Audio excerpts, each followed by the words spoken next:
is perceived across major sections of the Jamaican society as having lost credibility.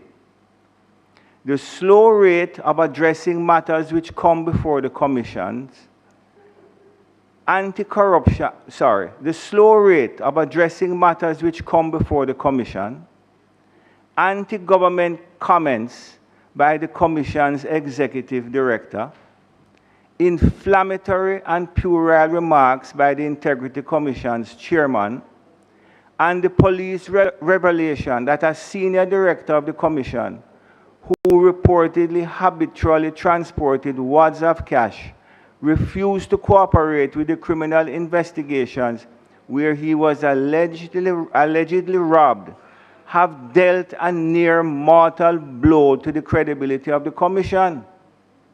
It would be a significant boost to the perceived fairness and the anti-corruption fight in Jamaica should the current composition of the Integrity Commission be reconstructed.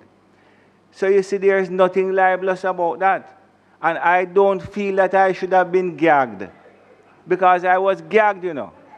I don't feel that I should have been gagged by the Integrity Commission, if I can use Senator Brown's favorite phrase. I will not be gagged. And it is in the interest of democracy that my statement be placed on the record of the society.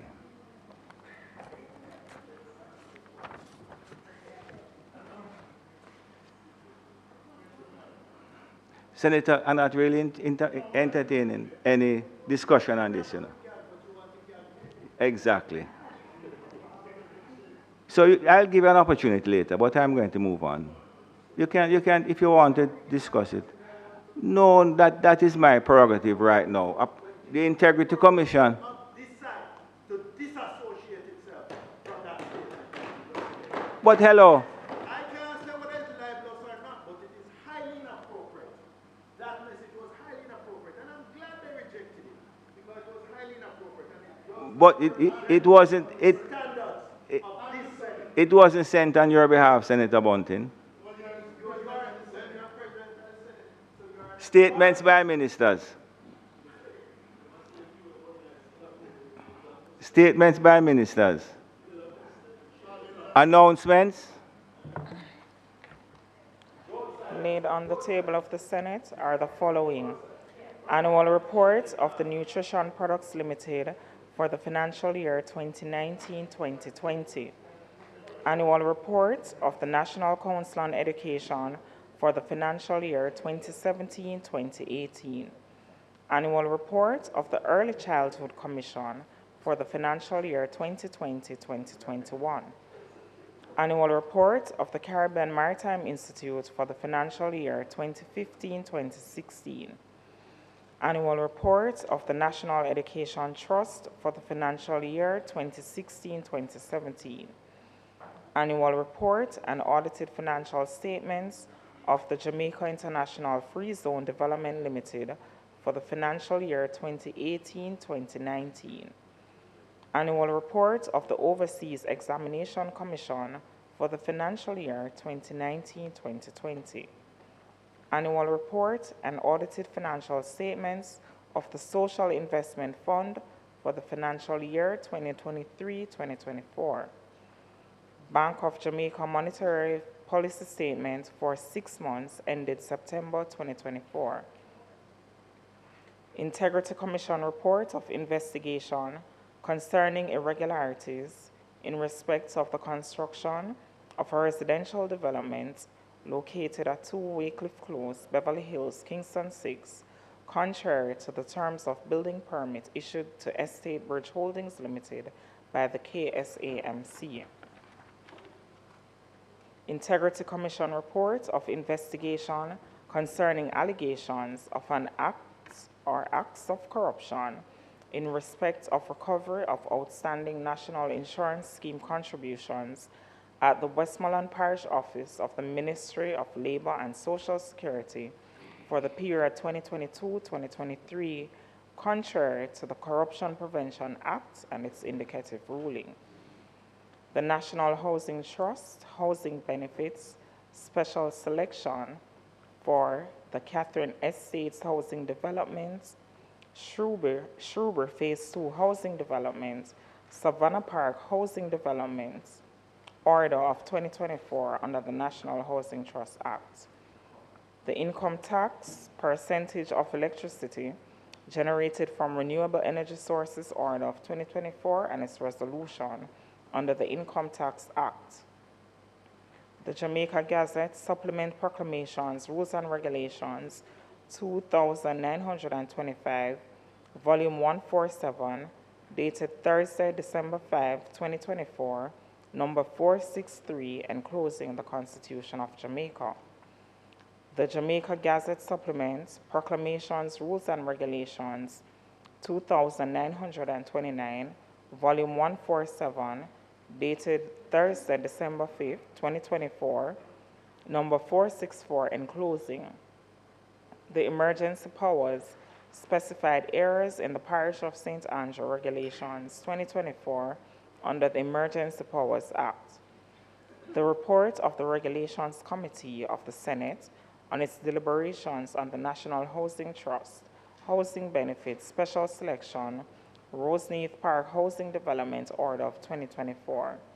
And finally, by way of information, the report of the Standing Finance Committee of the whole House of Representatives, consisting of all members of the House, on the Bank of Jamaica monetary policy statement covering the 6 months period ended September 2024.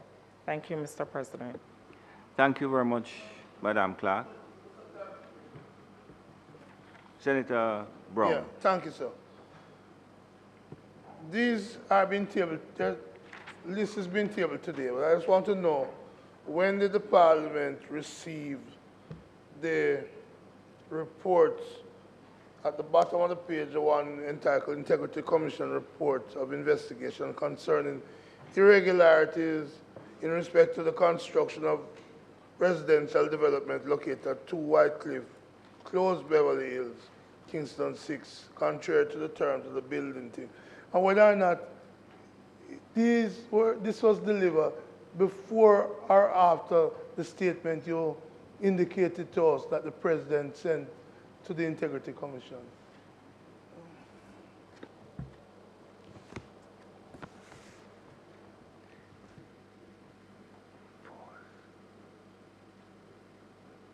The report that you are discussing or requesting was delivered to the House of Parliament on the 4th of December.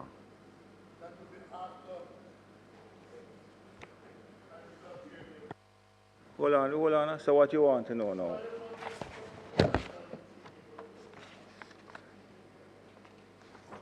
No. You need a what?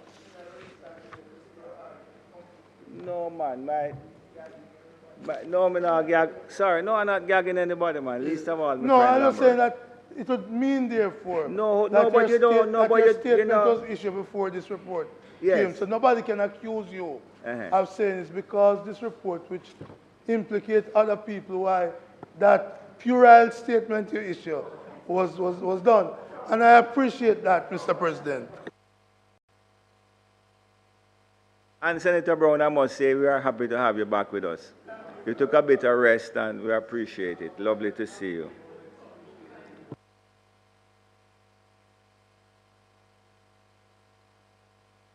Bills brought from the Honorable House of Representatives, petitions, papers, reports from committees. Senator Brown.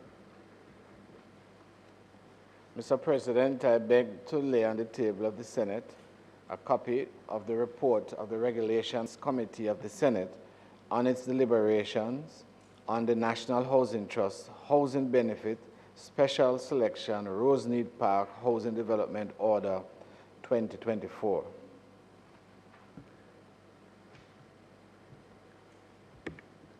Thank you very much, Senator Brown. Notices of motions given orally. Senator Hill, I'm recognizing you from a seat other than your own. Thank you, Mr. President.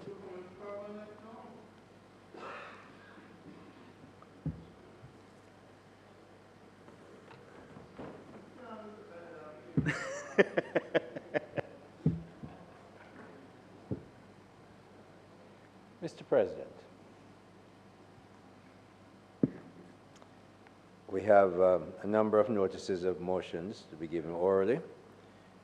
The first one is the appointment of the Joint Select Committee to review the bill to amend the Constitution. So, Mr. President, I beg to give notice that at the next meeting of the Senate, I will move, be it resolved that the Honorable Senate appoint a select committee comprising the following members: Senator Charles Sinclair, Senator Ransford Bryan, Senator Shireen Golden Campbell, Senator Peter Bunting, Senator Donna Scott Motley, to sit jointly with a similar committee appointed by the Honorable House of Representatives to consider and report on the bills shortly entitled the Constitution Amendment Republic Act 2024. Mr. President, I further beg to give notice that at a later stage today, I will move for the suspension of the standing orders to enable me to take the motion.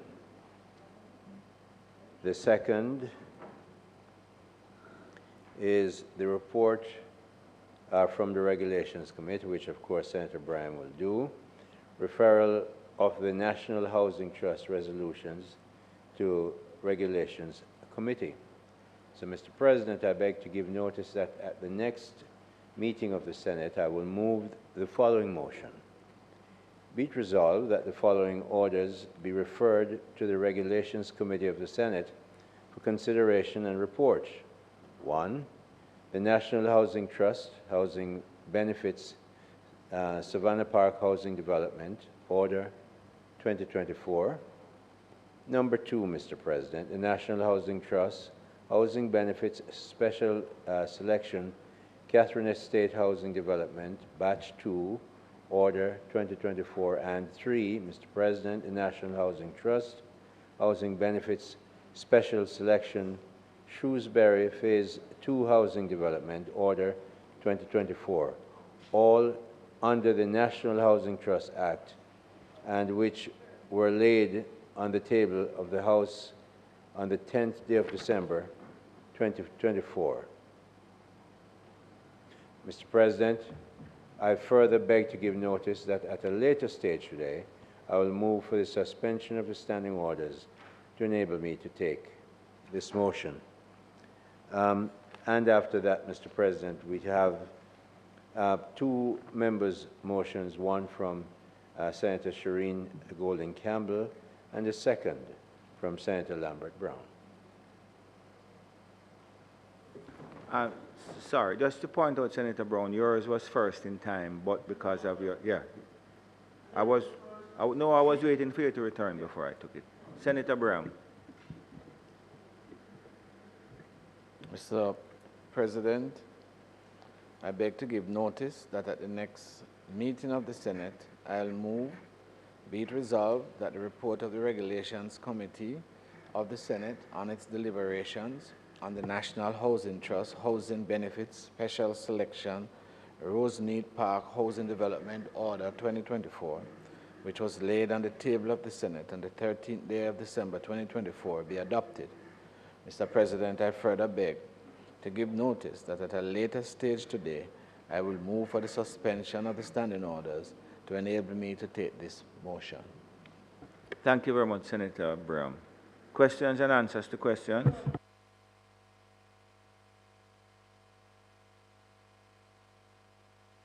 All right, Senator Golden. Thank you, I'm sorry.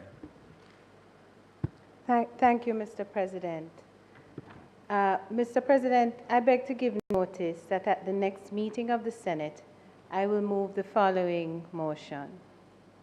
Whereas period poverty is defined as a lack of access to menstrual products, hygiene facilities, waste management, and education, and affects many women globally, causing physical, mental, and emotional challenges. And there is growing consensus that managing menstruation is a health issue, and above all, a human rights and a gender equality issue.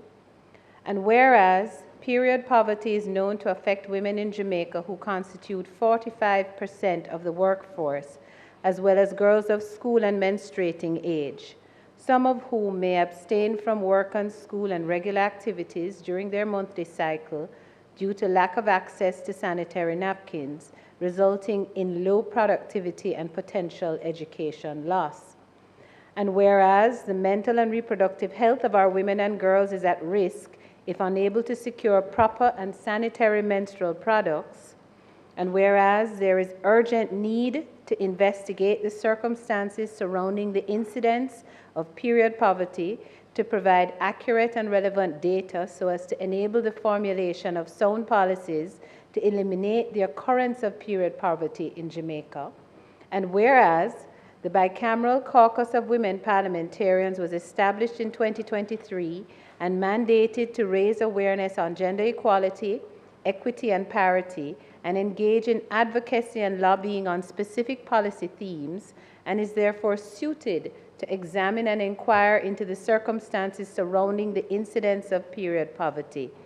Be it resolved that this Honourable Senate refer this motion to the Bicameral Caucus of Women Parliamentarians to inquire into the circumstances surrounding the incidence of period poverty in Jamaica with a view to crafting actionable proposals to improve the access to sanitary menstrual products to vulnerable women and girls in Jamaica, and to formulate proposals for a policy to ensure sustainable access to be delivered to the Cabinet of Jamaica for its consideration.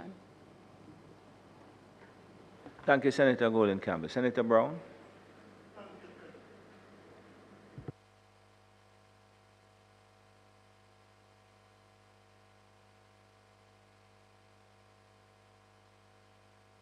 Green. I prefer the red. Thank you, President. Mr. President, I beg to give notice that at the next meeting of the Senate, I will move the following resolution. Whereas, in recent times, hundreds of Jamaican hotel workers have taken industrial actions in protest against low wages and terms of conditions at work.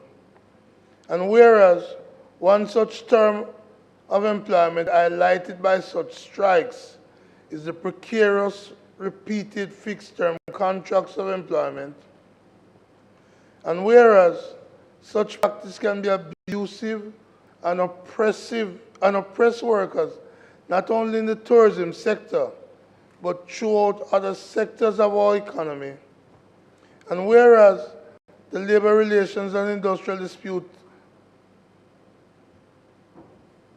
Relations Act, Labor Relations and Industrial Dispute Act, it ought to be, promulgated in 1975, provides an industrial dispute can be over the engagement or non-engagement of a worker, which brings the egregious abuse of the contract work device into conflict with the spirit and intent of Jamaica's labor laws. And whereas the egregious abuse of the contract work device is at variance with the decent work agenda of the International Labour Organization, and whereas different members of the Senate have from time to time called for action to arrest the spread of this colorful abuse of the contract work device, which undermines the establishment of good industrial relations practices, be it resolved that the Senate expresses its abhorrence to the abuse of the fixed-term contract by some employers in Jamaica, and be it further resolved that the Senate calls on the government to immediately review the relevant laws with the aim of protecting Jamaican workers from such oppressive contracts, and be it further resolved that the Senate appoints a select committee to consider and recommend possible legislative approaches to eliminate the abuse of the contract work device as a means of denying workers the full range of employment-related rights and job security to which they should be legally entitled and with respect to which they need and deserve the effective legal protection. I believe it was co-signed by Senator, no, it's signed by me, but I know I have the support of my colleague, Senator Gill. Thanks, President. Thank you very much, both members, and I'm happy to see that the membership are taking advantage of the private members' motion to bring matters to the attention of the public. And senators recognize that it is an important way to contribute to the processes of the Senate. And I'm looking forward, to hearing Senator Fraser Binns' motions and certainly participating and listening to these two very interesting motions that have been put forward. Thank you very much.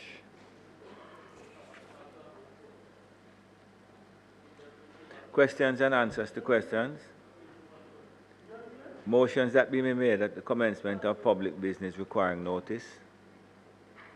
Motions relating to the sitting of the Senate. Motions for leave to introduce bills. The presentation of bills without the leave of the Senate first obtained. Public business. Senator Hill. Mr. President, we're looking at the road traffic licensing duties order 2024. Say it again. Actually, it was second, but I'm quite willing to have the learned Senator Braham to take your resolution at this time on the public business. So I can just go right through. See, all of these things that are thrusted upon me. Mr. President, I now move for the suspension of the standing orders to enable me to take the motion, notice of which I gave earlier.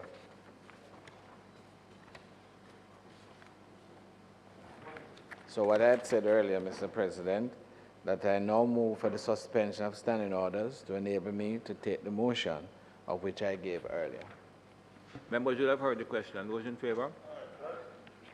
Continue, Senator Braham, please. Mr. President, the Regulations Committee of the Senate from time to time meets to deal with regulations that may come before it, Mr. President. Under the Interpretation Act, Mr. President, those regulations that are laid before the Senate and are subject to negative resolution. And you will see that we have to have a look at it to see whether there are any issues that ought to be dealt with, particularly in terms of law, and in any event that it is otherwise properly and proper and appropriate.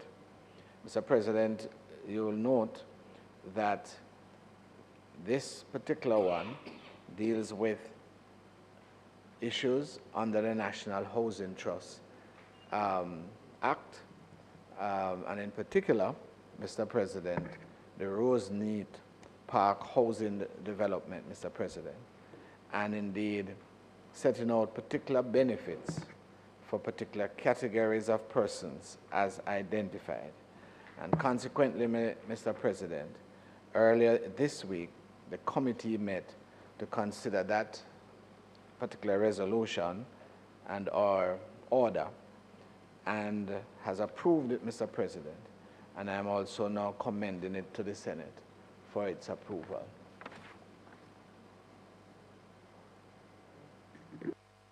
Members would have heard Senator Braham's submissions. Those in favor? Against? Senator Hill?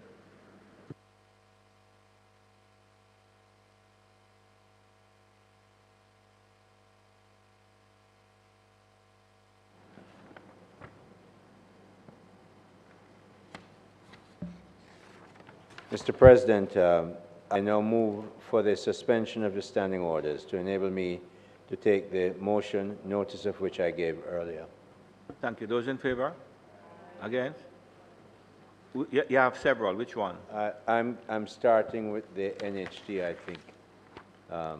NHT you're starting with? Yes. Okay. Those in favor? Mr. President, I now move I now move for the suspension of the standing order to enable me to said that. The question is that the standing orders be suspended to enable the minister to take the motion, notice of which was given earlier. And I will now read the NHT matter.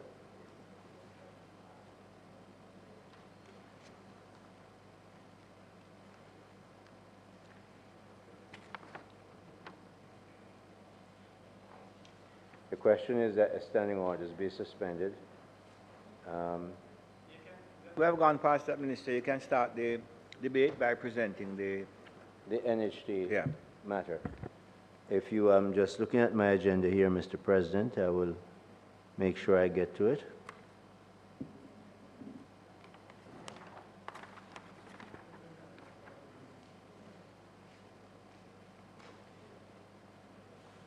Be it resolved that the following orders be referred to the Regulations Committee of the Senate for consideration and report. The National Housing Trust, housing benefits. I did go through that.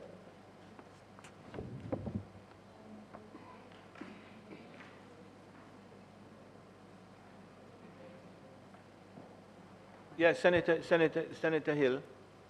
So we have been through it. So I think the question is that the regulation be referred, yes, to the Regulations Committee, and I'll put that. I asked for that, and so I'm asking you to put it. So members would have heard the question. Let's put those in favor. Aye. Against? Next one, Minister Hill. Is Senator Braham, did it refer to the, I know. It's, the next one is the amendment to the bill for the Constitution. This is just in relation, Senator Hill, to approve the membership of the committee to form the committee for the Constitution. Yes. For the JSC for the Constitution. Yes. So I'm asking you to yes, and I'll just remind the members that the proposed membership was Senator Sinclair, Brigham, Campbell, Bunting, and Scott Motley. Those in favor? Thank you. And then I have the Road Traffic Act, which I am now going to present, which is number 2.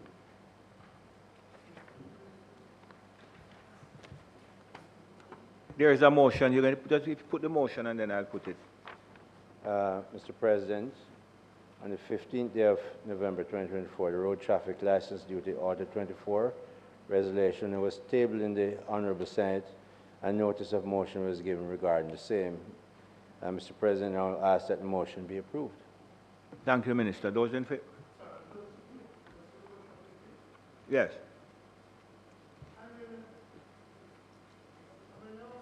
Press. I haven't seen the order, so it's really hard to ask me to approve something that I don't know if anyone else has seen it on this side. It was tabled and read on the 15th of November, you know. It's tabled long ago. Well, could I just ask that you could just circulate and you just delay that? I mean, so we could look at it. It was circulated. On the Senator Hill, I don't have an issue.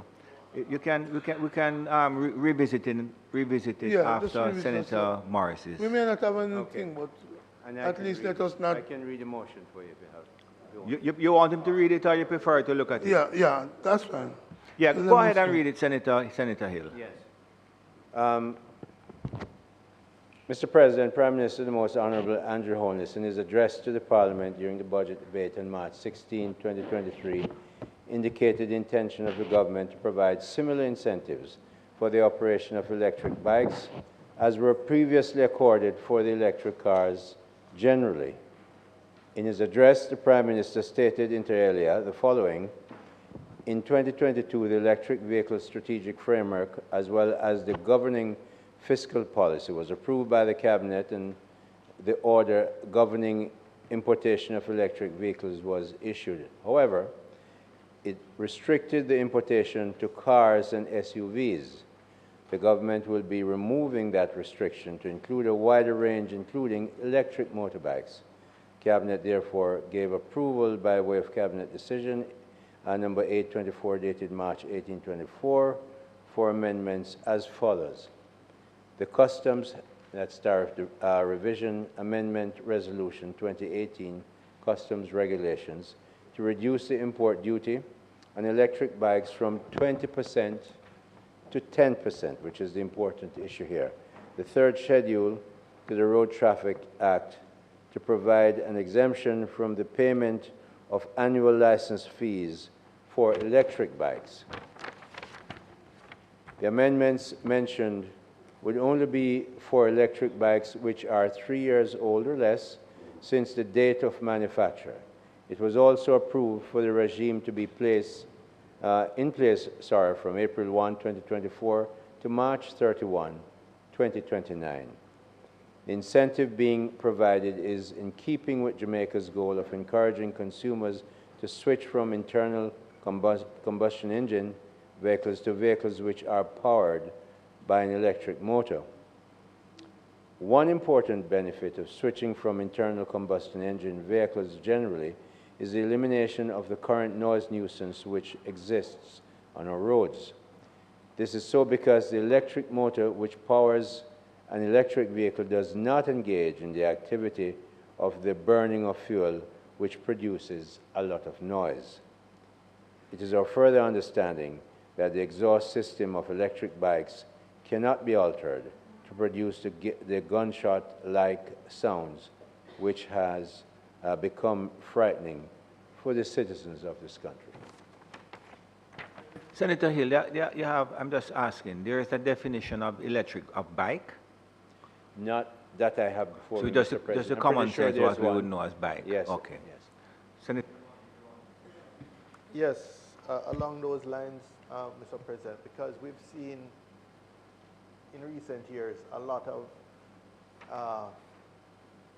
bicycle, what we would have called a bicycle, scooters, a number of means of conveyance that are now boosted by electric motors, even if not solely electric, these fat-tired bikes, and you see a lot of them, particularly in tourist areas and so on. And I think there's some ambiguity, certainly in my mind, and in speaking with people in the industry, there's some ambiguity at what point do these vehicles become motorcycles that need to be licensed in the sense of having a license plate on them and going through. So this matter, this resolution actually has two components. One has to do with the import duties, which is 10%, which is now Reduced to 10. Reduced to 10%, and which I think. No. No. 20 to 10. Well, 20 for over 3-year-old and 10 for under 3-year-old, if you actually look at the customs schedule, which is more or less in line with the other motor vehicles, electric motor vehicles. But what's not clear to me, Mr. President, is what is the distinction that is captured here? And I see you share that concern and that ambiguity. And it would be useful, I think,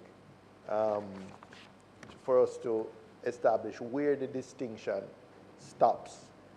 Is it if the conveyance has a pedal, as what we call mopeds, where it can which it can be electric assisted. But or I even saw, gas engine I assisted. saw one where you actually ride it like a bicycle, but after a particular time, the battery You take get a over. boost from the So I from think the that electric Senator, I motor. don't think he might have that information, but you could seek the information for us.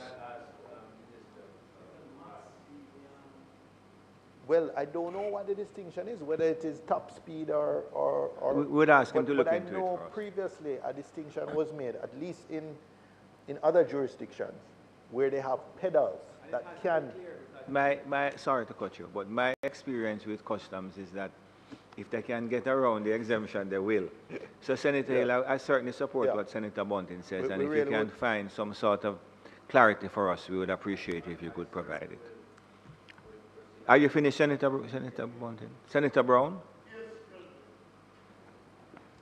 I note that the order was signed on the 15th of October this year by the former, who then would have been the minister, but by the former Minister of Finance. So there's some signed by Nigel Clark. And it purports to take effect from the 1st of April 2024. Whatever ending this. I raise this because we live in a society that is very litigious, Senator Bryan, where the proliferation of judicial reviews are often the order of the day now, judicial review after judicial review. And I'm just trying to see if we're approving it today, whether the time frame for judicial review would start today, April, or October.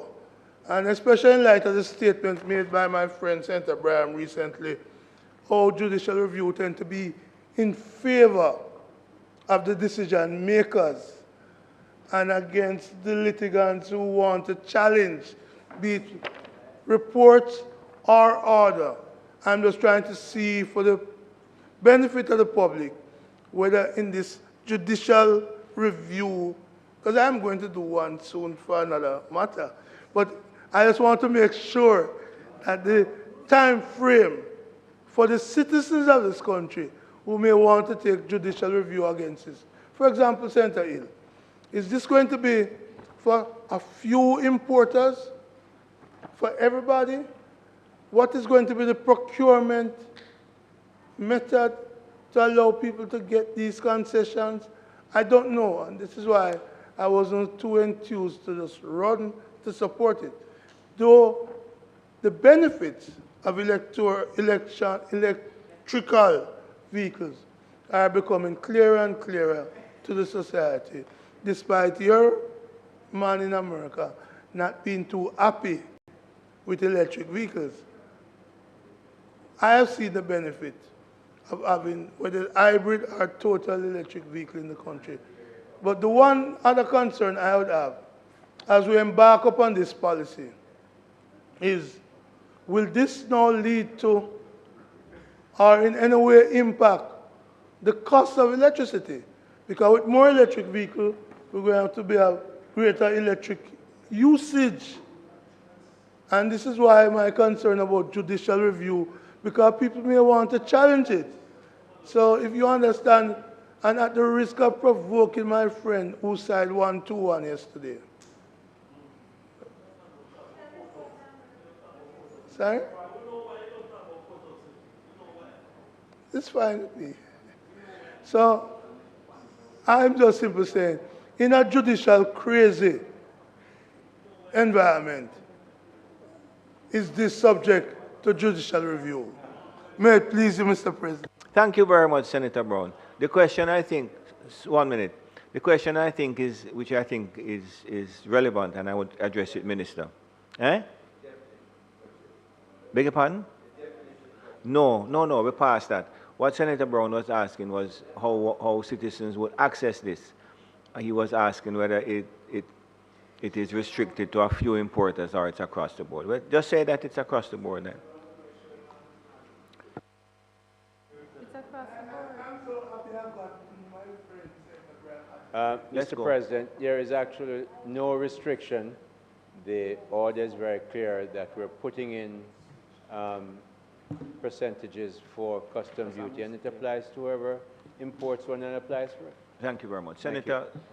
Senator Golden Campbell. Yes, Mr. President, I'm rising to support the order. Not quite sure why we would have brought in things that are clearly not relevant in relation to the verbiage of the order.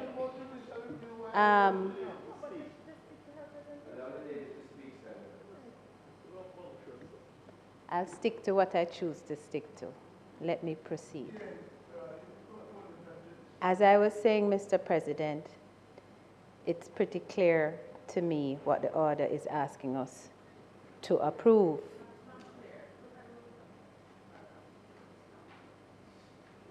I read English, Mr. President, so my English tells me this order is pretty clear.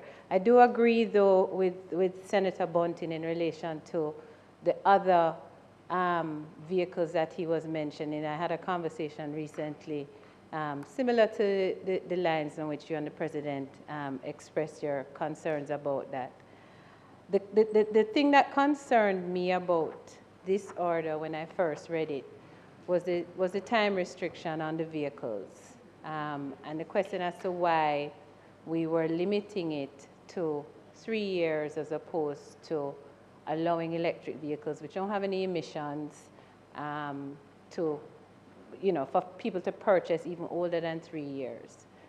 I did ask for some clarification and got it, and I know the concern is not emissions because that's not a risk with electric vehicles. But I want to urge, I understand that the batteries, more inefficient batteries, the policy is seeking to allow us to have more efficient batteries in with the newer vehicles so that we don't have a situation where we're dumping older batteries, and there's a concern in relation to that. But I understand we're still in the process of creating that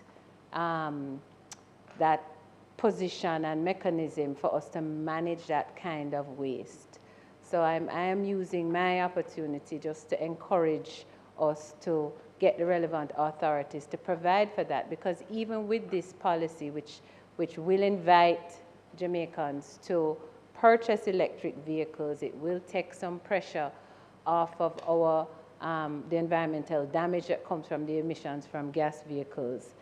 We're still going to end up in a world, if we're moving in that direction, where we're dealing with batteries and we have to know what we're going to do with the batteries at the end of the life of that vehicle or the end of the life of the battery for that vehicle. So for those who have ear to hear, I'm encouraging, Mr. President, that we also ensure that we do that part of the work. Yeah, and I don't know how relevant it is, but they have been having a problem with them in other societies because they are silent and people expect to hear a bike coming. So pedestrians tend to step out in front of them. But I guess that's education for another time. So, Minister, you're asking for your... Oh, I'm sorry. Yes. Thank you, sir. I am happy to have heard the question about the time. I too am concerned if the motive is to reduce the level of emissions, why it is that 3 years was set. And even if the answer given to you was viable, it is only kicking the can down the road. Whatever period of time a new battery comes in, there will be a time that it needs to be disposed of. In addition, there's no certainty of quality of batteries unless you determine what battery it is that you will accept, because there may be a 3-year-old battery that is less efficient than a 7-year-old battery, depending on the manufacturer, etc. So if it is that there's a concern about the life of the battery, then there should be a designation of the types of batteries that qualify, that qualifies within that. Additionally, while this may encourage consumption, there is no ban on the bad batteries or the older vehicles, which again creates that negative that has not been solved with putting a year category. I also posit that the motorcycles are a alternative mostly or currently engaged by low-income individuals, which we have seen, and silence might be a reprieve for many who yeah, who have been concerned about the proliferation of bikes and the noise that they make. However, the 3-year would likely cause for cost consideration, mitigation based on cost, as more expensive vehicles would be younger vehicles, and by extension may not address the income category that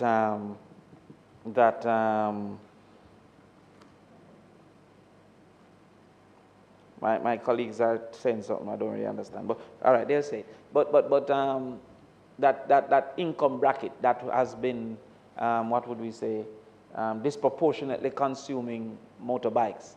The age may not lead to that transition that we need. So I don't believe that the ill is corrected by the 3 years without indicating the quality of battery and what types of battery, nor without banning the older vehicles. I don't believe the ill is satisfied for us to maintain the 3 years as a basis. Thank you very much, Senator Crawford, and it's not without significance that this ordinary order, if you want, if I can use that adjective, has attracted such interest and contribution. So the question is that the regulation be put. I just have one clarification. Go ahead, please, sir.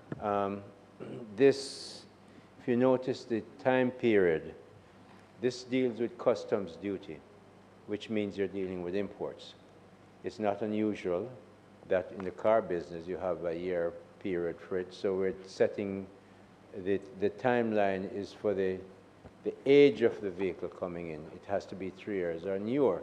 Maybe, Mr. President, 3 years is a relatively short period of time, but the battery technology is changing, it's dynamic, so you're forced to review it. We might amend it again, but the nature of that business is that you can't have long timelines because the technology is so dynamic and changing. And I think this is fine, and it will be reviewed. If it's not working well, I'm sure it will come back here, but we have to give a short timeline. And so I ask that the matter be approved. Members would have heard the discussion, heard the regulation, and those in favor? Against? Thank you very much, Senator Hill. And I guess we are on to Senator Morris. Yes. 1 minute, Senator Morris. The minister is going to move for the continuation. The continuation of the State of the Nation debate, and today we're privileged to have Professor Senator Floyd Morris. Are we hearing from the professor or the senator today? Because it's two different things, you know. So the question is that the State of the Nation... I'm not sure you're suggesting there are two different persons embodied in the one person, but I'm asking for Senator Morris today to address us, Mr. President. Is that the State of the Nation debate be continued with contributions from the learned Professor Senator Floyd Morris. Those in favor? Aye. Senator Morris, you have the floor, and I'm giving you the same latitude that I gave Senator Sinclair, 35 minutes. Mr. President, and I have it recorded that he spoke for close to 60 minutes. Mr. President. I'm giving you the same privilege, Senator Morris. No need to rush. Mr. President, I rise to make my contribution On.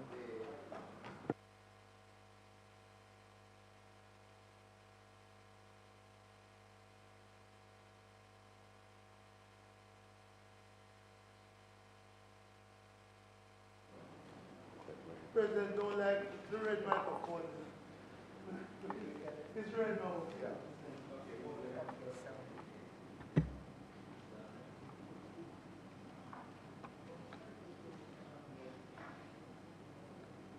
Ready?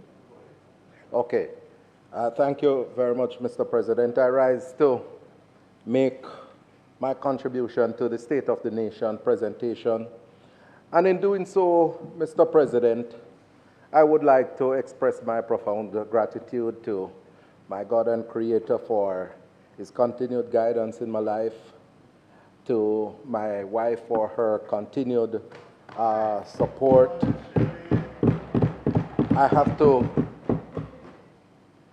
express my gratitude as well to my political family and especially the leader of the opposition, Mr. Mark Golding, for the continued confidence that he has reposed in me.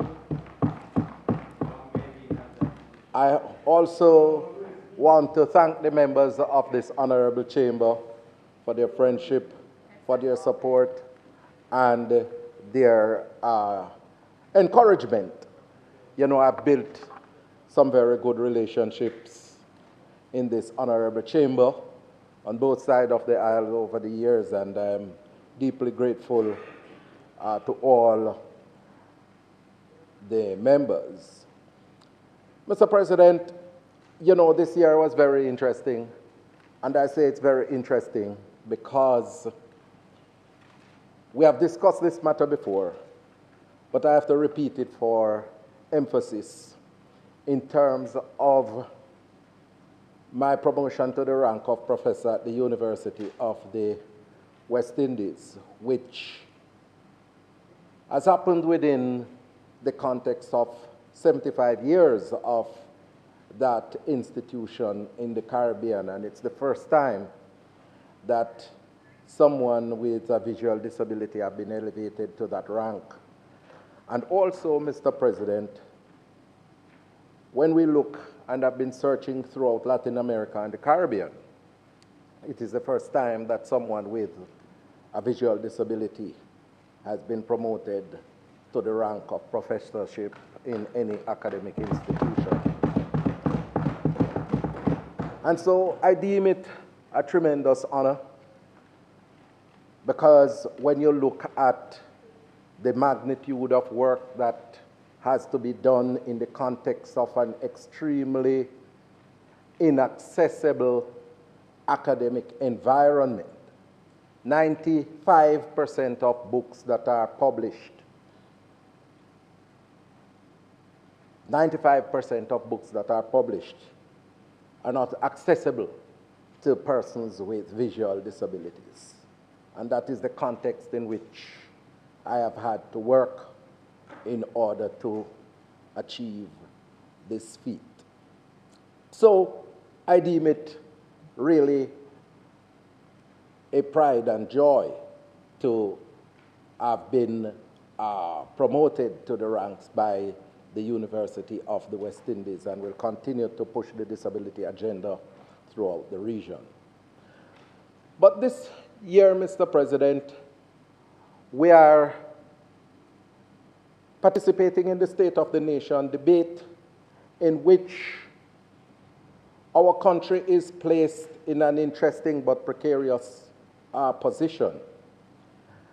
The fact of the matter is that 58% of the population in the latest National Public Opinion Survey is pointing that the country is going in the wrong direction.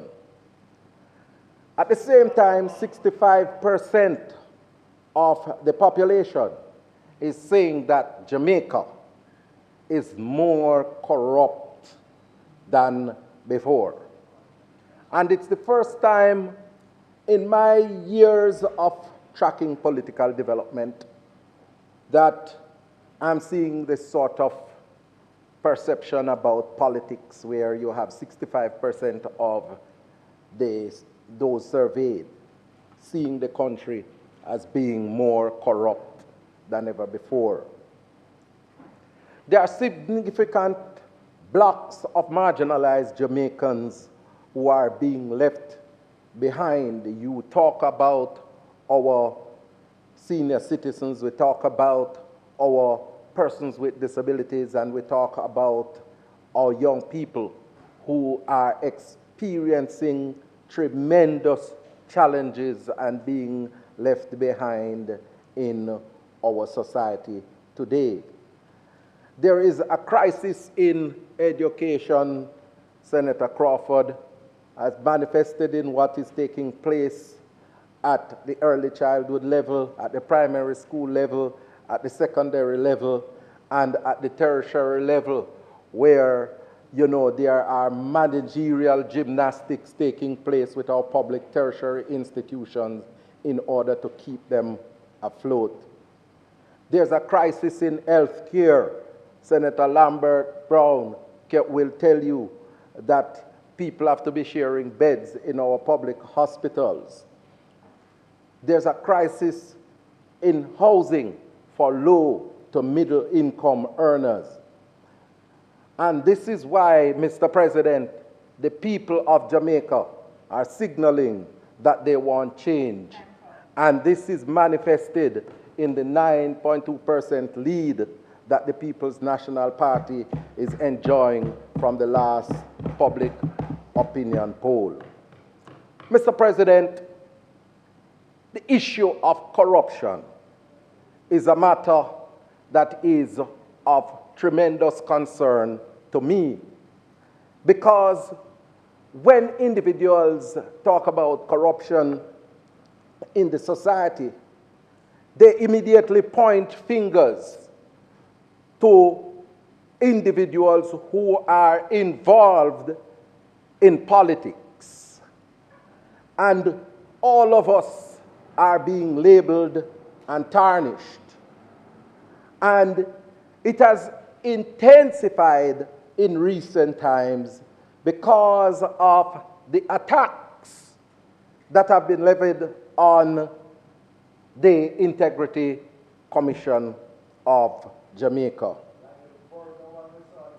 And I want to disassociate myself with any such attacks or statements on the part of the Integrity Commission, because the Integrity Commission is an institution that was established to protect the public resources and to ensure that we don't end up into what we would regard as a kleptocracy. And I've been talking to people across the country, and based on what they are describing to me, and they say to me as a parliamentarian, the public perception is that we are operating a kleptocracy. And, Mr. President, I don't feel comfortable with it. And it's worse because of how we are treating an institution, the Integrity Commission, that was established to make sure that there is integrity in public life. And as for me, I stand by the Integrity Commission. And I can say, based on my colleagues, that we stand by the Integrity Commission. Mr. President, I want to say something that is very disturbing to me, because there are some inconsistencies in terms of our governance, and this is causing people to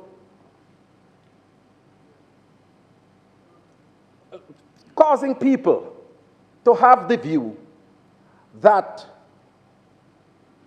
we are operating a kleptocracy and that we are a very corrupt society. And it takes me to the most recent report from the Integrity Commission, which led an investigation into a property that is owned or being built by Estate Bridge. And one of the principals or one of the directors that is involved is the head of two public agencies, the Housing Agency of Jamaica and the Urban Development Corporation of Jamaica. And the report pointed to some breaches that have been detected in the construction of the houses. And Mr. President, as I read the report, my memory dates back to, I think it was 2022 or somewhere thereabout. In another development in our pastures that involved the then president of the National Water Commission, Mr. Mark Barnett, and the communities Charlie Mount in our pastures. And a similar situation existed where more rooms were built than that which was approved. And it's a similar situation here. And I want to say, Mr. President, that Mr. Barnett was required to resign from his job. And this report about Estate Bridge has been tabled in the Parliament from Tuesday of this week. And I want to say, up to this point, I have not heard anybody talking about or calling for the resignation of the chairman of UDC and HAJ, which is involved in this breach. And it is a clear hypocrisy and double standard. And I want to take this opportunity, Mr. President, to say to the chairman of the UDC and the HAJ that he must resign immediately, just like what was required by Mark Barnett, the president of the National Water Commission. It cannot be that you are setting one set of rules for one individual or one set of individuals. Sit down there. Senator, 1 minute, Senator Morris. Senator, I know. Off time referred to as Brian, but go ahead. That's fine. I think that the senator is at least in error concerning the resignation of Mr. Barnett. And I suggest to him that he checks it because it will show that he has not in fact resigned. I'm just saying, because I know he wants to be accurate. I take that as a point of information. It's not a point of information. All right. Go ahead, Senator. All right, Mr. President. Senator Brown, come now, man. All right, Mr. President. Senator Morris, go ahead, please. Mr. President, and what? I one hear minute, 1 minute, please. Senator, you are not addressing me from way up there, you know. That's where you sit nowadays. Go ahead. I thank you, Mr. President. I take note of what was said, but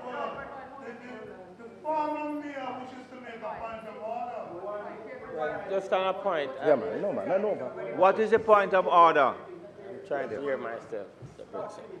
I recognize you from a seat other than your own. What's the point of order? This is my seat.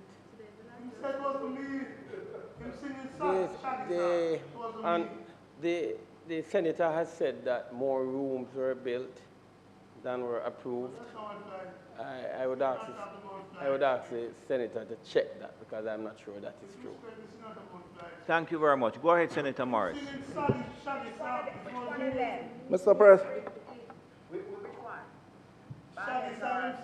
Mr. President, you know, I'm speaking to the reports that have been tabled in the Parliament, and I stand by what has been said in terms of I think what he's saying is that the report in Parliament is saying that there was a breach of the permit in terms of the number of rooms. Right. But I think that what he's in fact saying is that the directors have indicated that there is no such breach. That's all he's saying.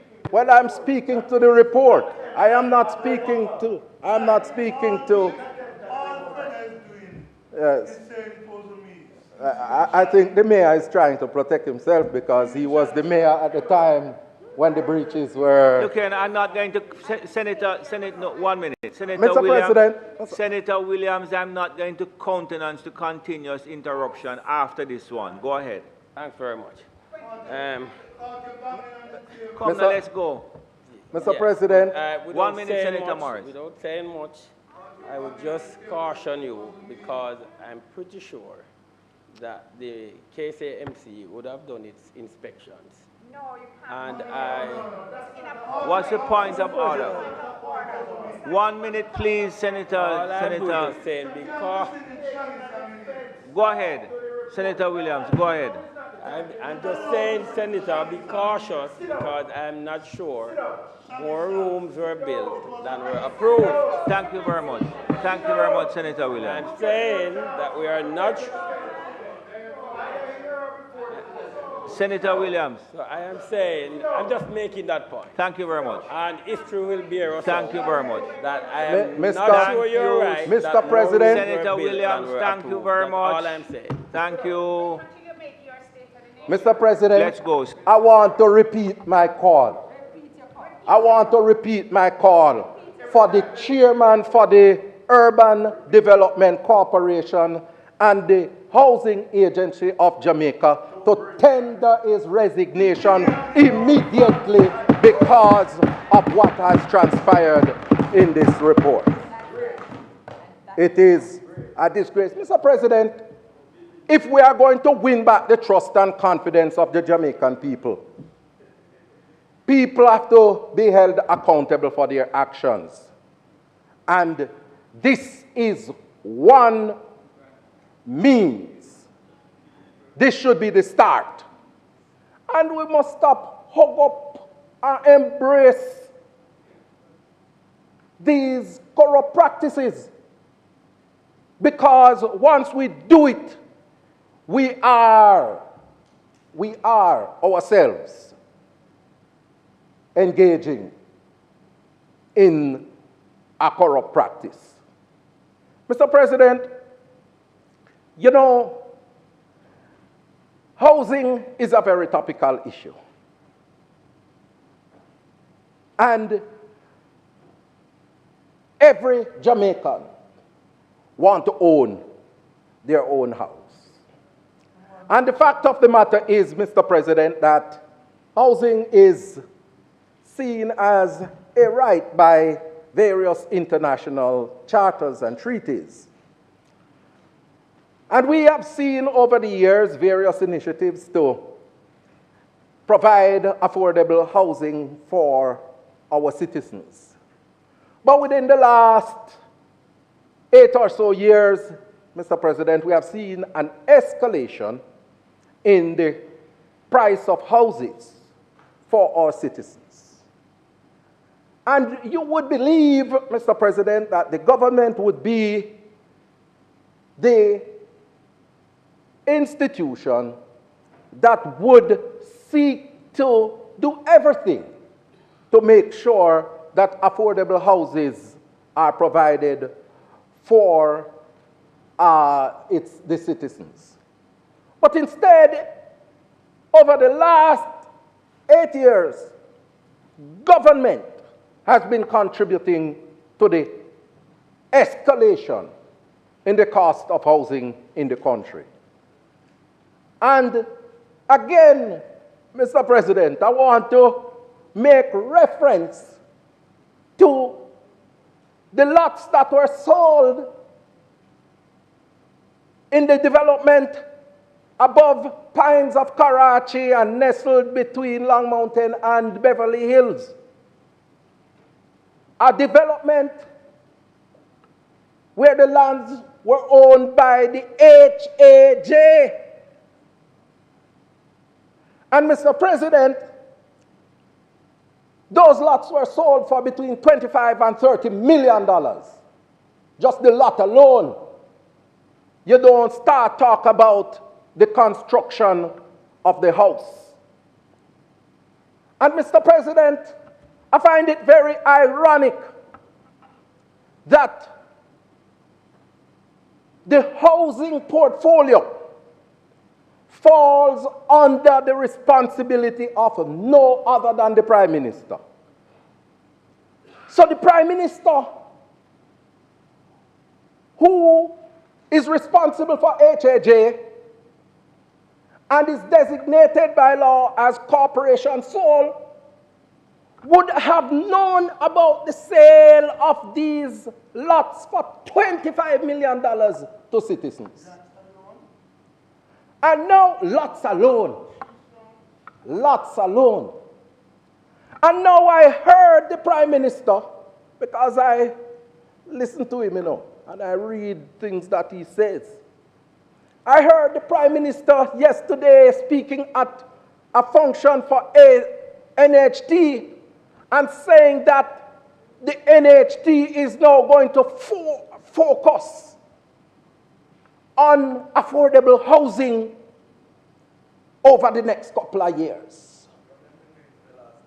The question is, who or why was the focus on the higher end of the housing market over the past 8 years by this government? Misdirection in terms of public policy.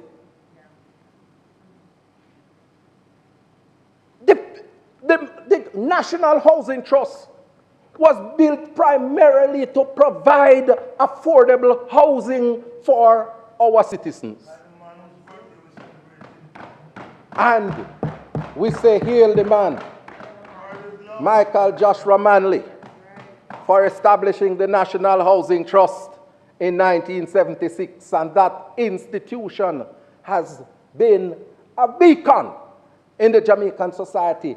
And almost 300,000 houses over the past almost 50 years in the existence of the NHT.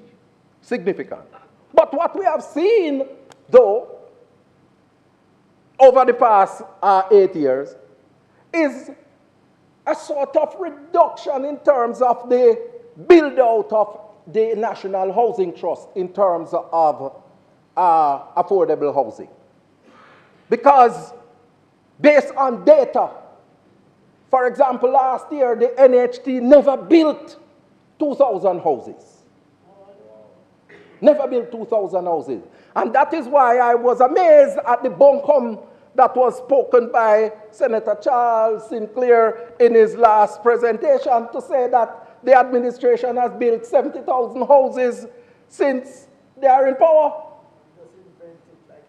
It's just as if he's taking out something out of a hat and just come and repeat nonsense in the honorable chamber. 70,000 houses, absolute craziness. The government has not built 70,000 houses since it has been in power in 2016. And Mr. President, I take note that the Prime Minister has been speaking about social housing, and I commend any effort to provide social housing for the most vulnerable and marginalized within our society. But when I look at the data carefully as the opposition spokesperson on housing and sustainable living, and see that the Prime Minister has built 300 social houses over a 9-year period. 300 over 9. Damien, help me out, please, quickly. That is probably about 33 or so houses per year.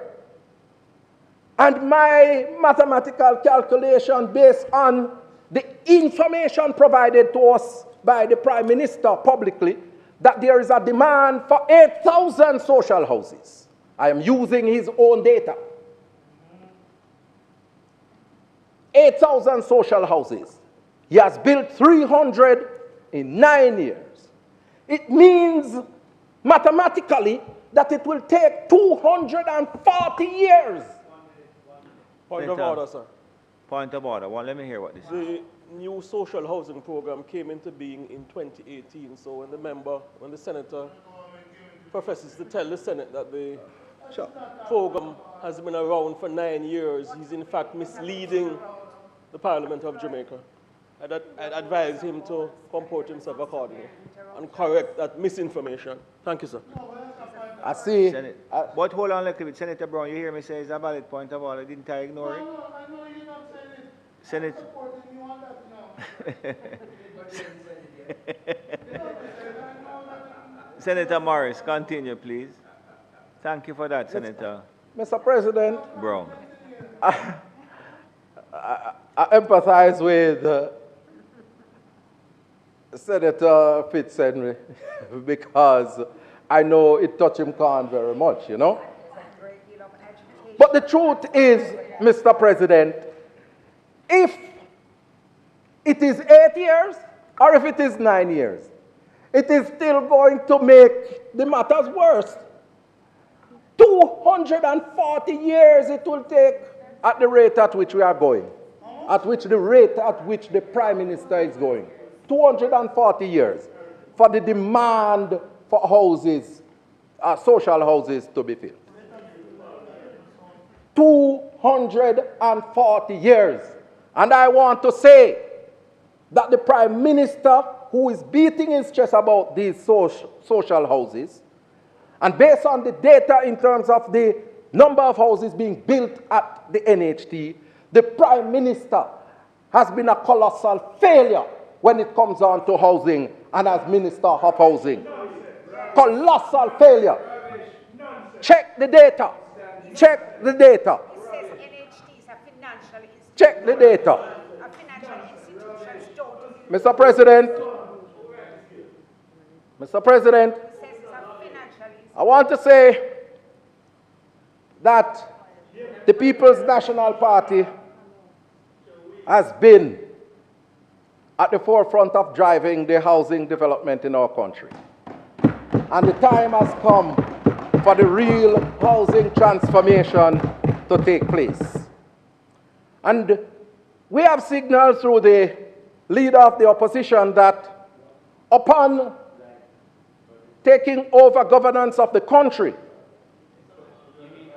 we are going to immediately end the annual extraction of $11.4 billion from the NHT to give budgetary support to make sure that the NHT have sufficient funds to contribute to the housing development in our country. We want that $11.4 billion to go back into the institution to make sure that it carry out its mandate. That should have ended in 2017. And the government at the time, whilst they were in opposition, said that they were going to, it was a cruel act. And they even had a surrogate to take it to court. And they have extended it for 9 more years because it goes up until 2026. Mr. President, we believe that we have to capitalize the NHT to make sure that it carries out its original mandate to build houses for the people. Build houses for the people. And Mr. President, we are going to be embarking on major legislative review to ensure that we use all the possible tools to provide affordable housing for our people. Because the data is suggesting that we are going to need about 80,000 houses to deal with the demand in the market. And the significant portion of that demand is for low to middle income housing. And we are going to be putting forward, Mr. President, a number of initiatives that will benefit our young people, persons with disabilities, and even our senior citizens. Because, for example, Mr. President, we are going to be partnering with the church community in building retirement homes for our senior citizens, because the churches own significant parcels of land, and we want to partner with them in order to build out affordable housing for our senior citizens. And Mr. President, when we roll out our housing plan, our young people will understand and realize why it is that the People's National Party is a housing government. Because we are going to make sure that a percentage of all those housing developments that we will embark on, our seniors, our young people stand to benefit, whether it be through the rent-to-buy initiative or just making sure that a percentage of those houses are reserved for young people who are contributors to the National Housing Trust. Mr. President, the leader of the opposition spoke about an initiative that we believe is going to contribute significantly to the transformation of housing development in our country. The program for the orderly renewal and transformation of infrastructure in all areas, what we dub the Portia Initiative, to make sure that we regentrify communities that have fallen apart over the past couple of years. We are going to embark on completing those Operation Pride schemes that have been abandoned by this administration. And I have toured, Mr. President, a number of Operation Pride developments. And all the people want is for the government to come and assist them in making sure that where they live is habitable and accessible. And Mr. President, I make no apology in terms of my endorsement and embracement of Operation Pride, because Pines of Karachi is an Operation Pride development. Long Mountain is an Operation Pride development. Melrose News is an Operation Pride development. Bel Air is an Operation Pride development. Norwich Heights in Portland is an Operation Pride development. And you just need to go and talk to the people about what? Don't talk about corruption. You don't talk about corruption. Mr. President, one of the things,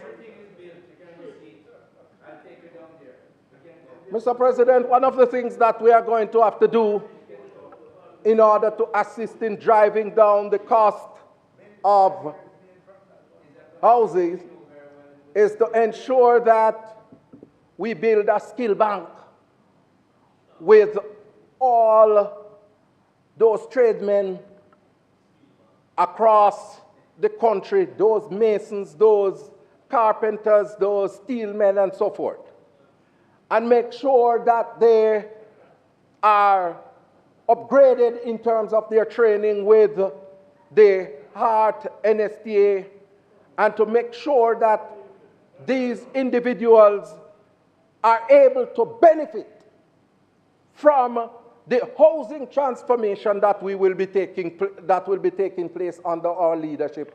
Because you have a situation, Mr. President, where people build on their own land, and they want to have individuals from their community who can assist in the construction of their houses. But these individuals have to be trained, these individuals have to be skilled, and we want to forge a partnership with them to make sure that they assist in the build-out of affordable houses for citizens in their communities. We're gonna be giving you a full sum outline of what our housing plans are, but what I'm giving you is a little prips, as they would say. Thank you very much. Your time is, Speaker's time is completed. Senator Hill.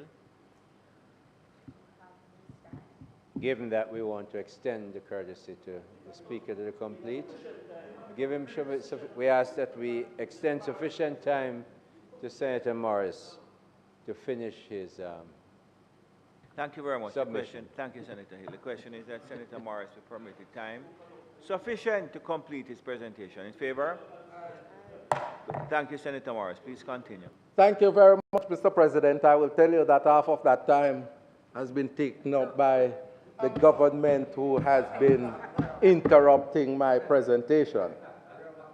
And I can say how effective the presentation is because I have the government on their toes.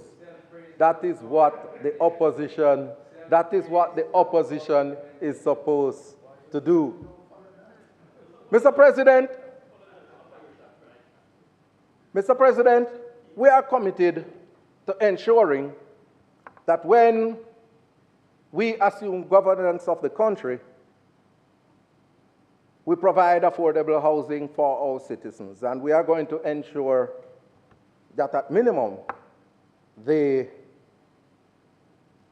contributors from the NHT, when they get their benefit, it would be aligned to at least the cost of a one-bedroom in the housing market.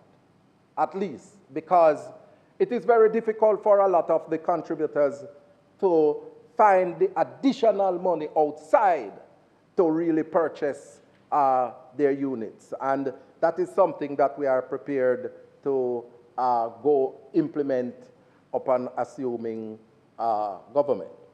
So, Mr. President, we are very much the housing government, and the evidence have been there over the years, because if you look at Portmore and what it is now, you will understand. When you look at Hope Pastures and Mona and Arborview, you will understand what a People's National Party government is about. And then you traverse the parishes across the island, and every housing scheme that you see there must be attributed. And I must say Cornwall Court in Montego Bay as well. And farmers all over attributed to the work of various People's National Party administration. So, Mr. President, the real housing transformation will soon take place. And I say to the Jamaican citizens, don't worry, help is on the way, because time comes. Time comes. Mr. President, I could not complete my presentation without referencing our senior citizens. Without referencing our senior citizens. Our senior citizens, Mr. President, constitute 13.2% of our population, and Most recently, this honorable chamber approved a motion that I had tabled, and the matter is going to be considered by a select committee, which we will be meeting very shortly to start the work. But yes, I am a member of the committee. I want to say that whatever happens at that committee, the opposition is committed to enacting legislation to protect the rights and dignity of our senior citizens when we take over government in the not too distant future. It is a commitment that we are making to our senior citizens. It originated with me tabling the motion in 2021 and the Senate approving in 2024. And we are going to follow through with our commitment where that is concerned. Mr. President, our population of persons with disabilities have been experiencing a number of challenges, and I have spoken about them consistently in this chamber. And one of them is the high levels of unemployment among the population of persons with disabilities. We have done research, and it's not just me alone, but we have done research that shows upwards of 90% of the population of persons with disabilities in Jamaica unemployed. And that is why I always, whenever I hear about low unemployment in Jamaica, I say to myself, what about the population of persons with disabilities? Aren't they considered in these calculations? Because if they are, I am certain that the data would reflect a higher unemployment rate, because 90% upwards of the population of persons with disabilities are not being reflected in the labor market. And I want to say to members of the community of persons with disabilities that the Mark Golding-led administration, Mark Golding, the son of Sir John Golding, will ensure that progressive programs and policies are put in place to ensure that they are reflected in the labor market. Help is on the way. Mr. President, I know that Senator Dana Morris has just taken over the portfolio in terms of education. And I have some hope there, because she has connections with the community of persons with disabilities.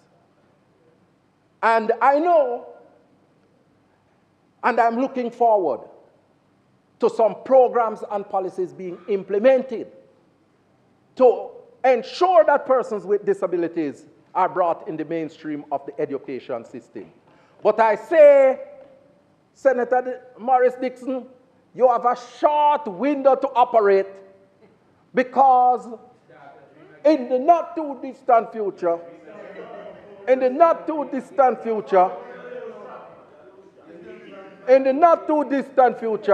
we are going to ensure that we implement the corrective measures to ensure that persons with disabilities are brought in the mainstream of our education system.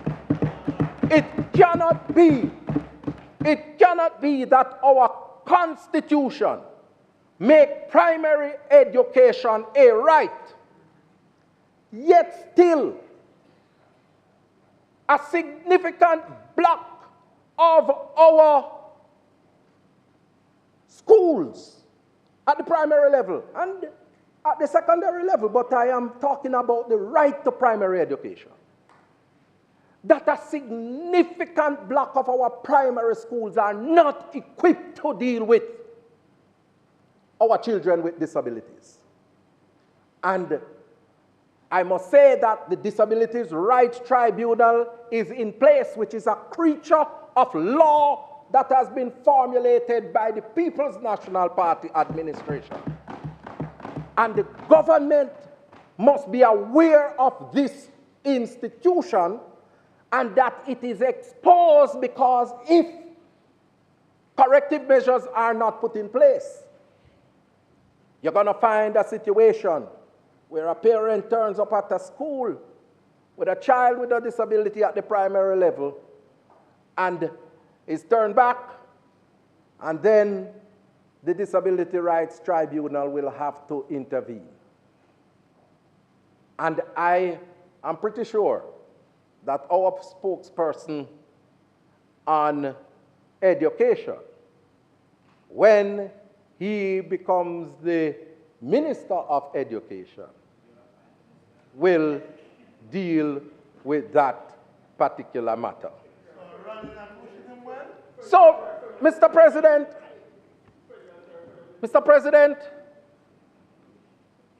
we are committed to transforming the Jamaican society. And we are committed to transforming the Jamaican society by ensuring that we stand with the institution that has been established to fight against corruption in the Jamaican society, the Integrity Commission. We are committed to ensuring that we lead the housing transformation by making sure that we provide affordable houses for our people. It is not about talk, it is about substance, and we are going to be rolling out a suite of measures to provide affordable housing for our people. We are going to be making sure, Mr. President, that we implement legislation to protect our senior citizens. And we are going to ensure that we put in place programs and policies to provide employment for our persons with disabilities and to make sure that they are included in the education system. And I say, Mr. President, let the transformation begin, because time comes, Mr. President. I thank you.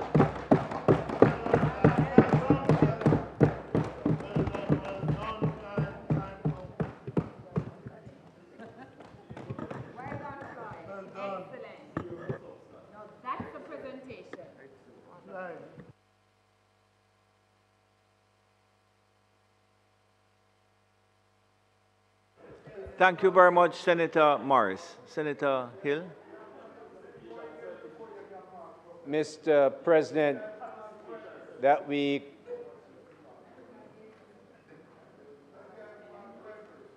suspend the bill? Yes, Senator. The question is that the State of the Nation debate be suspended for a day. For a day to be suspended. But we want to bring this, and then to bring this charade to a close, Mr. President. We do not contemplate any further business. The question is 1 minute. The question is that the State of the Nation debate be suspended for a date to be announced. Those in favor? That's right. Senator Hill, I know that you're not contemplating any further business, but I just wish to make a few remarks since it is the last meeting, or may very well be the last meeting for 2024, and I suspect that both you and Senator Bunting may have a few words of cheer to offer. First of all, I want to thank all the members of the Senate on both sides for the contributions that you have made over the last year. It is a pleasure to have sat here as your president and participated in my own way in the debates. And I'm confident that as I sit here next year at this time, I would be able to offer some equal. 1 minute, Senator. 1 minute, Senator. 1 minute, Senator Hill. So I wish you all the best for the Christmas. Some of you I'll see, some of you I won't.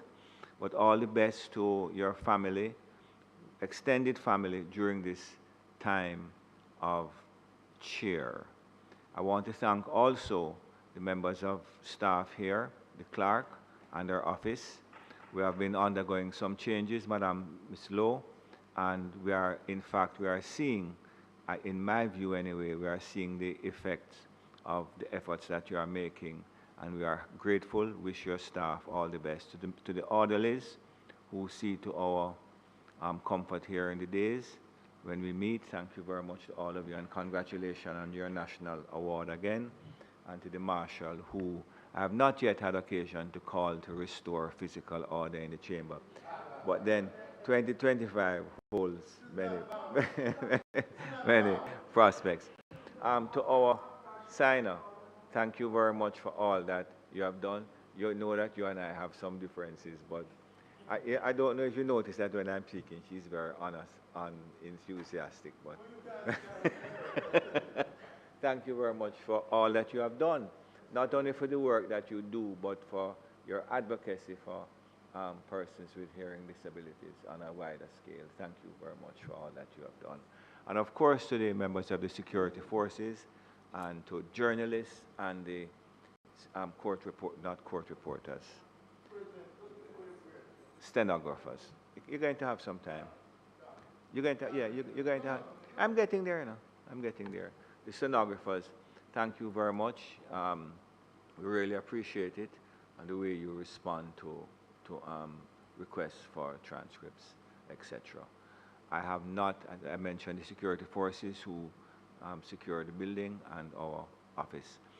I am satisfied that we have made some improvement over the last year under the guidance of the clerk. We have a new deputy clerk. We have some excellent young persons who have come in from private practice to join the staff as legal officers. So I'm satisfied that we have made some progress, and I'm satisfied that 2025 will be a good year in which we can continue to bring the Parliament up to speed in terms of what it is that we provide for the nation. Members would have noticed that Senator Webby has provided us with our usual basket gift of cheer. Members from the government side, those baskets are in my office. So as we express our gratitude to Senator Webby for his usual kindness at this time of the year, just wish to let him know, because I suspect that he's watching, that he remains in our prayers.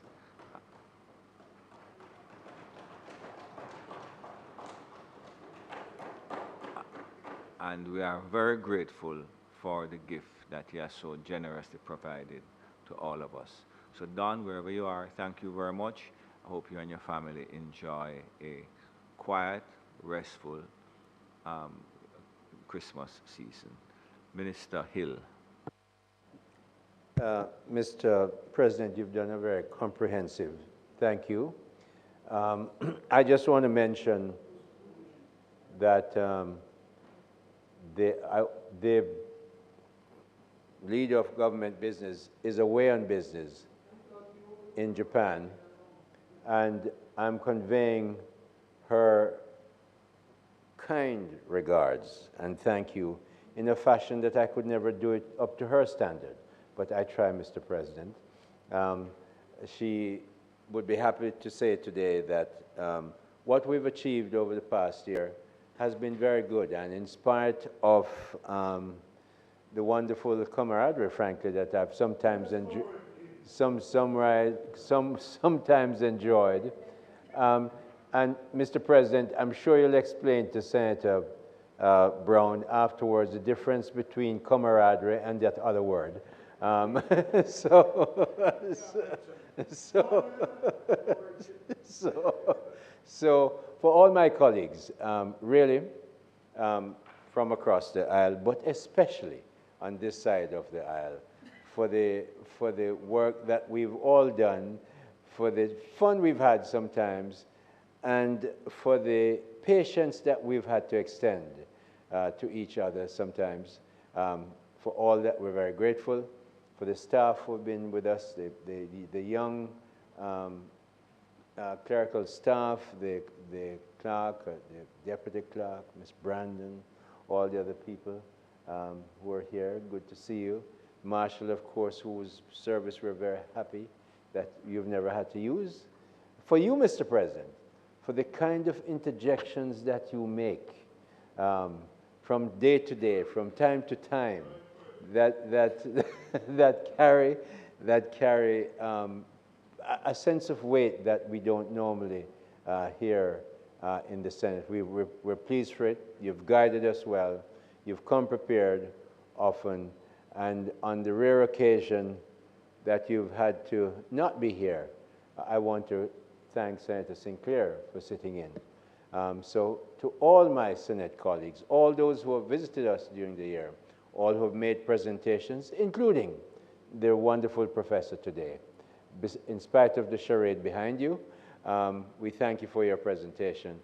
For all my colleagues, from my family to yours, a very happy Christmas, and God bless you.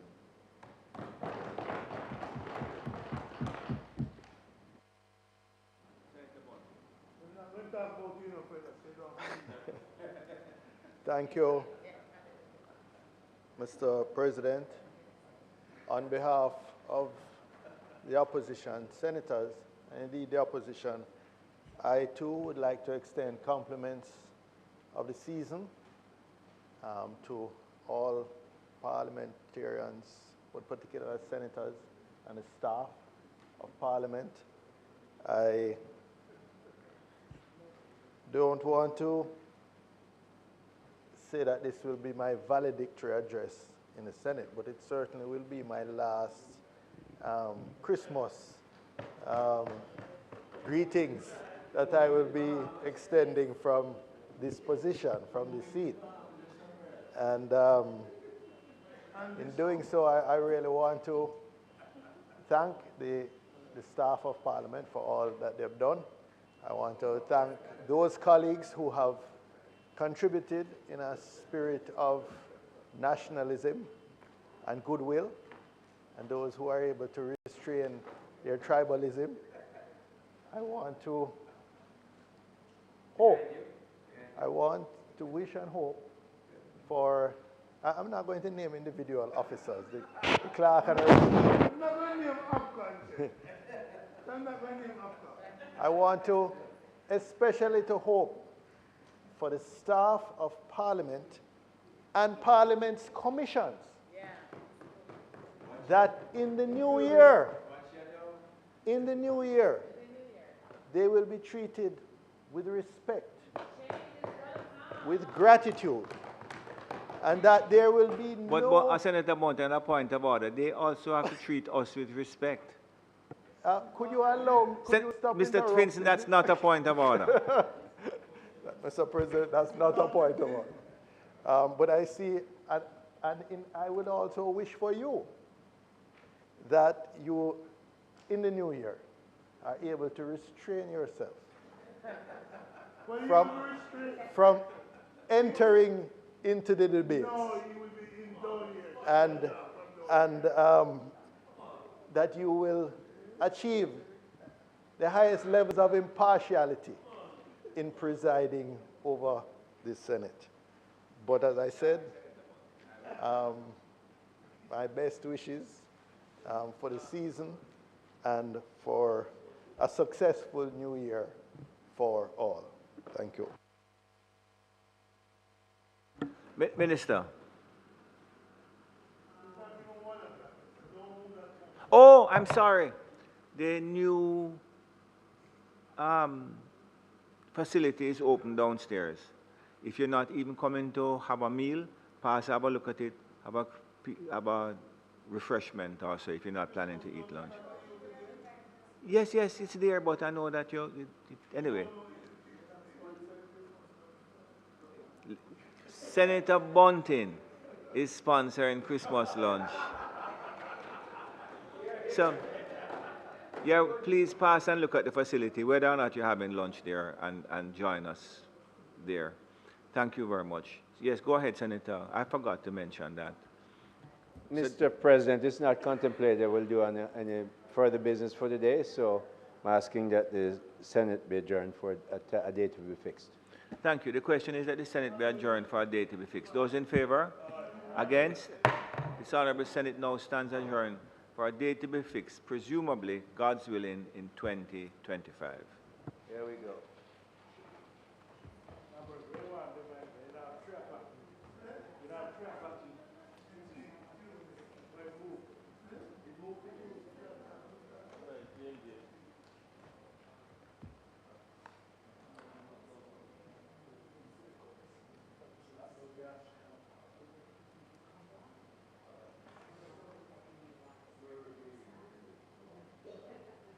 No tycoon Bunting is paying for lunch, man. Just come down and eat lunch.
For anyone wanting to learn a skill, to get free training through the Heart and STA Trust. Learn a new skill and expand your horizons. Jamaicans, practice proper disposal of garbage, and if items can be reused, recycle them. We all have a part to play in protecting our environment from pollution. We are building Jamaica. Heart and STA Trust now offers a $100,000 grant to heart-trained individuals running businesses for over a year. They'll also assist with business planning, marketing, skill enhancement, and other support. Your government is building a caring economy for you. The proceeding was brought to you by the Office of the Prime Minister. Your safety and security continue to be our priority. We are seeing a downward trend in major crimes, and we are investing $650 million in technology improvement for our police force to provide greater coverage across Jamaica by 2028. The proceeding was brought to you by the Office of the Prime Minister. Heart and STA Trust now offers a $100,000 grant to heart-trained individuals running businesses for over a year. They'll also assist assist with business planning, marketing, skill enhancement, and other support. Your government is building a caring economy for you. The proceeding was brought to you by the Office of the Prime Minister. Come July, your NHT home improvement loan will increase to $3.5 million for qualifying applicants. Your government is caring for you. Motorists, as Minister of Justice, I appeal to you, obey the road code, pay your ticket on time, and only go to court if the ticket is being contested. Close to 80% of matters coming to the parish courts are for traffic breaches. Let's work together to make our roads safe and ease the burden on our courts. Jamaica's report on the Sustainable Development Goals (SDGs) to the United Nations was put together after nearly 50 consultations with Jamaicans across the country.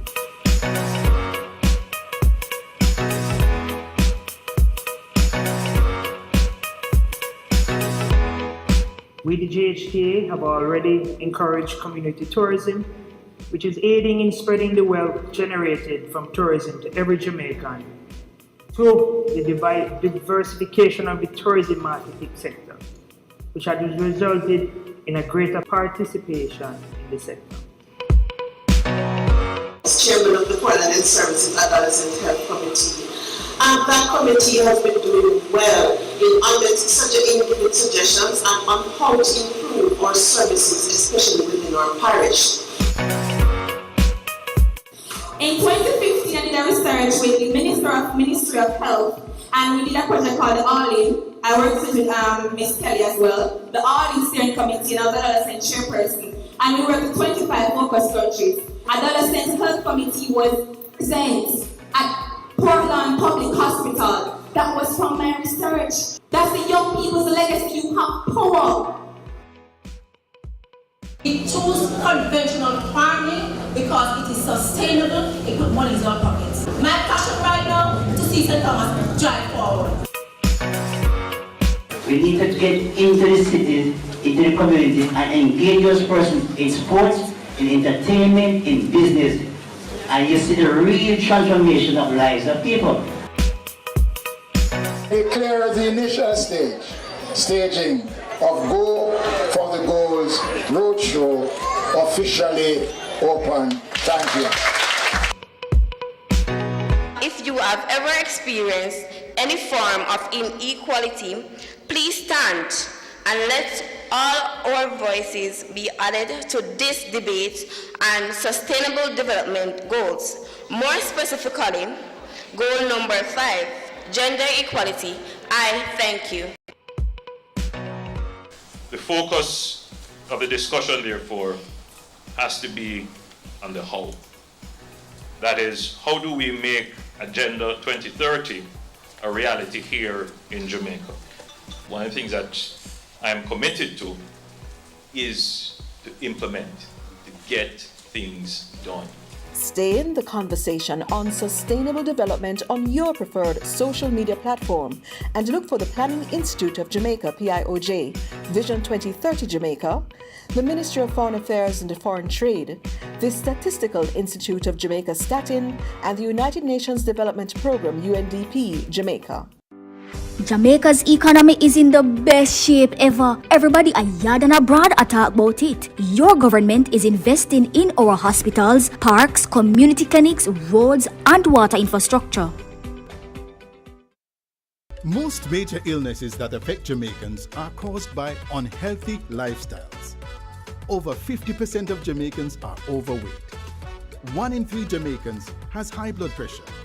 1 in 8 Jamaicans has diabetes. 17% of Jamaicans have high cholesterol.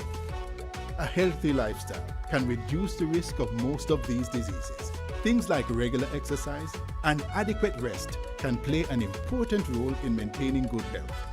The other major consideration is eating healthy. The question is, how do you walk into a restaurant or fast food outlet and identify the healthier menu items? Better For You is an initiative to help Jamaicans to eat healthier. Restaurants and fast food outlets can voluntarily participate by identifying the items on their menu that meet the food-based dietary guidelines for Jamaica. These menu items would be easily identified with the Better For You logo, so customers can quickly identify healthier meal options by looking at the menu or menu board. Once they see the Better For You logo, they can confidently order that menu item, knowing that it's a healthier choice. Better For You will help Jamaicans to make better choices and prompt restaurants to add better options to their menu. Better For You is better for everyone. Good health begins with better choices. No more guarantors for student loan. Your government cares about your education, and we don't want you to ever have to worry about going to university. The Students' Loan Bureau has a loan for you so you can focus on your future. Na, na, na, na, na, na. We want a peace for Jamaica. Yeah, yeah. We have to be our brother's keeper. Yeah, yeah, yeah. Jamaica live good, yeah. I make we enjoy life. Want we feel safe at night. Jamaica live good. I better you and I. No say we future bright. Jamaica live good. Come together as one. I make the violence.